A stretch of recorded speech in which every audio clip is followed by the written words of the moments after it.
Hey guys, welcome back to the channel. If you're new here, my name is Emily. I am the homeschool hopeful. I am hopeful that my videos will inspire you to homeschool.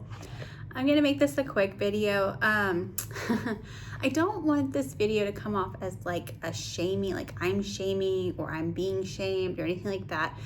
I had an incident that occurred within the Charlotte Mason community, the Facebook groups, and I don't know which group it was. I can't remember. I'm a part of many.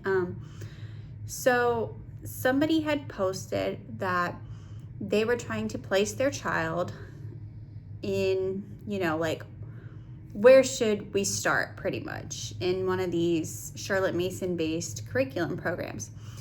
And I'm pretty sure it was in the Ambleside group because I have Ambleside books and I spoke about it. But anyways, like I said, that doesn't matter. So they were asking, what year should we start? I have a 7th grader. We are new to this. And I shared my experience. And apparently I made the mistake of saying that I am going to let my 13-year-old 8th grader read the year 1 books. And they told me how wrong I was, how I was babying my son, how I was giving him a disadvantage.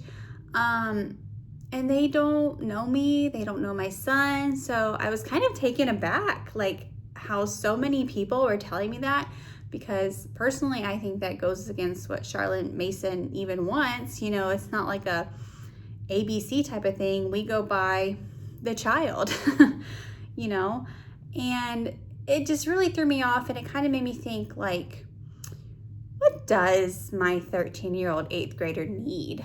Like, what does he need? Like, I do want him to be exposed to classical works, pictures, classical picture studies and stuff like that. But what else does he need? So it kind of took me on this trajectory of where I think I'm just going to very much scrap what I had and do something completely different for this year. His language arts, his math, and his writing, I've already solidified. That's not a problem. But the other pieces, the science, the history, the extracurriculars, stuff like that, his read alouds, those are all different. And it's because I want it to be tailored to him and what he likes. So we're going to be including more board games, more card games, any type of games that they like to play. Oh, excuse me. Also going to be doing unit studies because both of my boys, we did the snake project. They really like doing unit studies on what they enjoy. So I'm going to stick with that for social studies and science. We're going to do those. And it just kind of reinforced for me. I have read some of Charlotte Mason's books. I'm working on home education and a philosophy of education. I just started both of them, fairly new, but from my understanding of, Charlotte Mason, you go with, what is best for your child, but also, you have to instill in them what works, I guess. If they don't like reading and I hand them this classical literature book of the Swiss Family Robinson, like my son, he is not going to appreciate that. So I just feel like I want to expose him. So in that sense, if you go to the Ambleside website and look at year 1, it has a list of books. I bought the majority of those books. I am going to let him read those aloud. I think those are a great level for him. He's reading 50 Famous Stories Retold. And he's already been exposed to some words he's never even heard of before, just because, of how older the book is. So I think that's great. But he can read it. They're short. He really likes that. So I'm going to keep that going. And that's going to be his read aloud. So we do read alouds kind of at night. So he reads to me the story, and then that's it. So he's going to work through the year 1 list. And I bought 2 of the year 8 Ambleside online books. I bought the I think it's a chemistry one, and then the famous astronomers. So, as we progress through the year, when I'm like, oh, your reading is getting better, your fluency is getting better, hopefully he will be able to transition to these harder books. But I was just kind of like so put off by Charlotte Mason for like a second. I was like, these people are telling me, and they're pretty much, I felt judged and shamed. Like I said, I don't want this to be like a shaming video, but that's how I felt in the moment. But I know that their hearts are in the right place. They're just trying to, do what they see is best and in their life. But, like I said, I thought I was connecting with somebody who had a similar problem to me, and it ended up just kind of people telling me that what I was doing was wrong. So basically my whole curriculum, what I was going for this year with the Charlotte Mason books,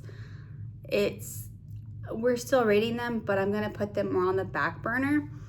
And I think I might even, for my first grader, I don't think he is ready enough. We haven't honed in his listening skills and sitting and paying attention, or even just, sitting and coloring. My son has autism, so we have some things that I want to get, solidified first before we can move into those books.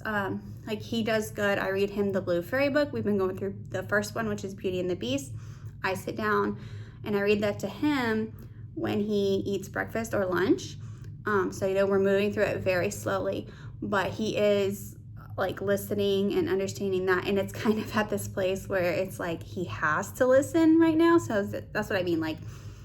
If he absolutely has to listen to me because there's no other option, then he will, and he can.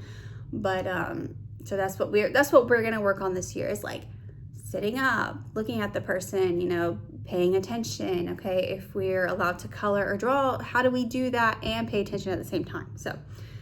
So my whole thing for next year has kind of changed. Not any of the language arts or math or anything like that, but just how we do science and social studies, because I was going to rely heavily on the Charlotte Mason books, but I feel like at this point in our homeschool, that's not for us right now.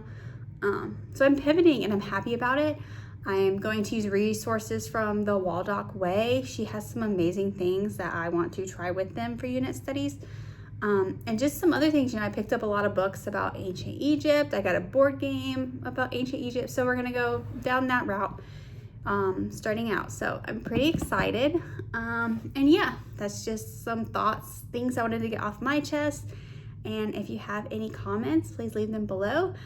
Make sure you like and subscribe and do all of the YouTube things. Thank you, and I'll see you guys in the next one.